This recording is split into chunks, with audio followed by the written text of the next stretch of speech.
இந்த காணொளியை பார்த்து கொண்டிருக்கும் அனைவருக்கும் வணக்கம். இந்தியாவின் தமிழ்நாடு மாநிலத்தில் அமைந்துள்ள பெரும் நிலப்பரப்பையும் ராமேஸ்வரத்தையும் இணைக்கும் இது ஒரு மிகப்பெரிய பாலம்.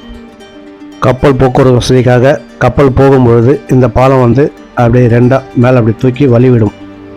அப்படி ஒரு பாலம். அந்த காலத்தில் இந்த பாம்பன் பிரிட்ஜி போகிறதுக்கு முன்னாடி இந்த ரயில்வே பாலம் தான் முத போட்டிருக்கிறாங்க அந்த தீவுக்கு. இப்போ இந்த பிரிட்ஜும் போட்டிருக்கிறாங்க. அந்த பிரிட்ஜு போடுறதுல பிரிட்ஜில் அந்த பஸ்ஸு லாரிகளாக பயணம் பண்ணுறது இருக்குது. இப்போ போய்கிட்டு இருக்கிறது இந்த ராமேஸ்வரத்துலேருந்து தனுஷ்கோடிக்கு. இந்த தனுஷ்கோடி ராமேஸ்வரத்துலேருந்து ஒரு 25 கிலோமீட்டர் தொலைவு வரும். அதுலேயும் ஒரு 12 கிலோமீட்டர் பாதை கிடையாது. ஒரு காலத்தில் பாதை இல்லாமல் ஒரு அந்த பழைய மகேந்திரா வேனு அந்த மாதிரி வண்டியில் தான் அந்த அந்த மணல் ஓரமாகவே அந்த மணலை வண்டி ஓட்டிகிட்டு போவாங்க.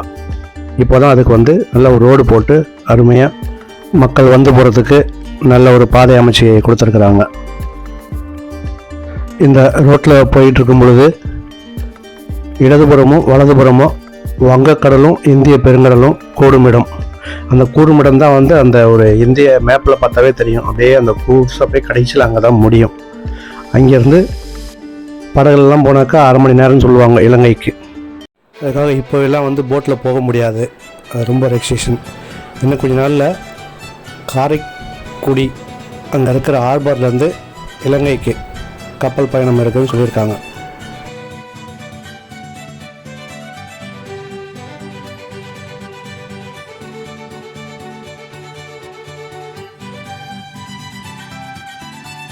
ஆயிரத்தி 1964க்கு முன்னாடிலாம் இங்கே ஒரு பெரிய நகரமே இருந்தது. ரயில்வே ஸ்டேஷன், பஸ் ஸ்டேஷனு, அப்புறம் துறைமுகம். அதாவது இங்கேருந்து தான் தமிழ்நாட்டிலேருந்து கடல் வழியாக இலங்கைக்கு கருவாடு, மீன் இங்கேருந்து தான் நிறையா போயிட்டுருக்குமா. அவ்வளோ பெரிய ஒரு துறைமுகமாக இருந்தது. 1964 டிசம்பர் 23 ஒரு மிகப்பெரிய ஒரு புயல் வந்தது. அந்த புயலில் ராட்சச அலையை அடித்து அங்கே இருந்த ஒரு ஊரையே அந்த மண்ணுக்குள்ளே ஆக்கிடுச்சு. அதில் பல ஆயிரம் பேர், கிட்டத்தட்ட ஒரு 2000 பேருக்கு மேலே சொல்கிறாங்க, எல்லாம் இறந்துட்டாங்க. எல்லாம் குடும்பமாக வாழ்ந்துட்டு இருந்தாங்க. அதில் சில பேர் மட்டும் அங்கேருந்து தப்பிச்சு அங்கே இருக்கிற ட்ரெயினுக்குள்ளாரெல்லாம் போய் ஒளிஞ்சு மூடிக்கிட்டாங்க. அவங்கெல்லாம் மறுநாள் ஏஞ்சி பார்த்தாக்கா சொந்த பந்தங்கள் யாருன்னா இருக்கிறாங்களா இல்லையான்னு யாருக்கும் யார் என்ன போனாங்க வந்தாங்கன்றது யாருக்கும் தெரியாது. அதுக்கப்புறமேட்டு அங்கேருந்து ராமேஸ்வரத்தில் தஞ்சம் போயிட்டாங்க. அதுக்கப்புறம் அரசாங்கத்தில் அந்த இடத்துக்கு போகிறதுக்கு தடை வச்சிட்டாங்க. அப்புறம் ரொம்ப ஆண்டு கழித்து தான் அந்த வேனில் போயிட்டு அந்த இடத்த பார்த்துட்டு வருவாங்க. அந்த பழைய சர்ச்சு, அந்த பஸ் ஸ்டாண்டு, அந்த ரயில்வே ட்ராக்கு அதெல்லாம் இருக்கும். இப்போது நல்ல ஒரு ரோடு போட்டு ரொம்ப பிரமாதமாக அந்த இடத்துக்கு போய்ட்டு ஒரு சுற்றி பார்த்துட்டு வர மாதிரி இருக்கும். ஆனால் என்னென்னா மழை காலத்தில் அந்த இடத்துக்கு போகக்கூடாது. ஏன்னா ரொம்ப காற்றடிச்சதுனாக்கா ஆளையே தூக்கிக்கிட்டு போகிற மாதிரி இருக்கும். அது நிறைய பேருக்கு தெரியாது. அதனால் போகிறவங்க மழை காலத்தில் அந்த இடத்துக்கு போகவே கூடாது.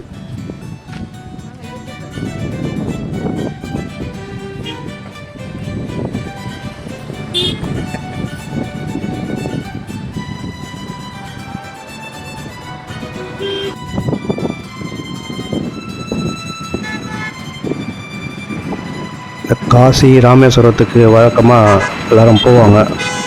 அப்போ போகும்பொழுது அந்த காசி அந்த சைடில் இருக்கிற நார்த் சைடில் இருக்கிற அவங்க எல்லோரும் காசிக்கு போயிட்டு அங்கேருந்து ராமேஸ்வரம் விடுவாங்க.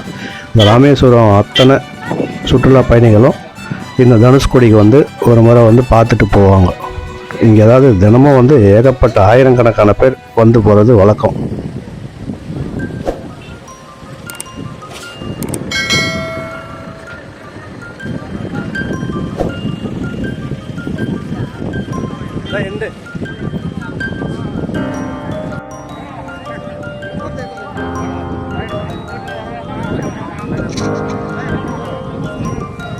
இரவு நேரங்களில் இங்கேருந்து பார்த்தா அந்த இலங்கையில் இருக்கிற அந்த கலங்கரை விளக்கத்து ஒளி இங்கே தெரியும்னு சொல்லுவாங்க. ஆனால் இங்கே ராத்திரி யாரும் இங்கே அலோவ் பண்ணுறது கிடையாது. எல்லாம் 6 மணிக்கு மேலே இங்கே யாரும் இருக்கக்கூடாது. போலீஸ் அவ்வளோ பந்தோபஸ்து போட்டு எல்லோரும் கிளம்பி வந்துடணும். ஏன்னா இது இந்தியாவில் அந்த 1964 இந்த மக்கள் மண்ணோட புதஞ்சது ஒரு மிகப்பெரிய ஒரு கருப்பு தினம்னு சொல்லுவாங்க. அந்த இடத்த பார்க்குறதுக்கு அவங்களுக்கு ஒரு ஆர்வம்.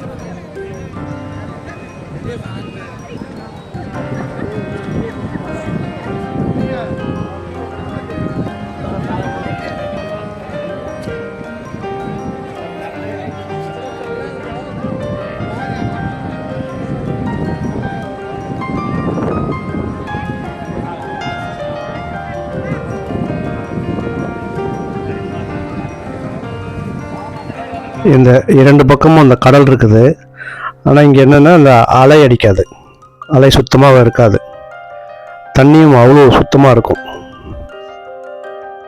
இந்திய வரைபடத்தில் இந்த கடைசி இடங்கிறதால இங்கே வந்து தேசிய சின்னமான இந்த சிங்கம் அந்த இது அங்கே இருக்கும், இந்த ஸ்டாச்சு வச்சுருப்பாங்க.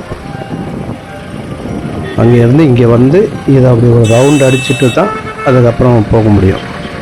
அந்த இடம் பார்க்குறதுக்கே ரொம்ப அருமையாக இருக்கும்.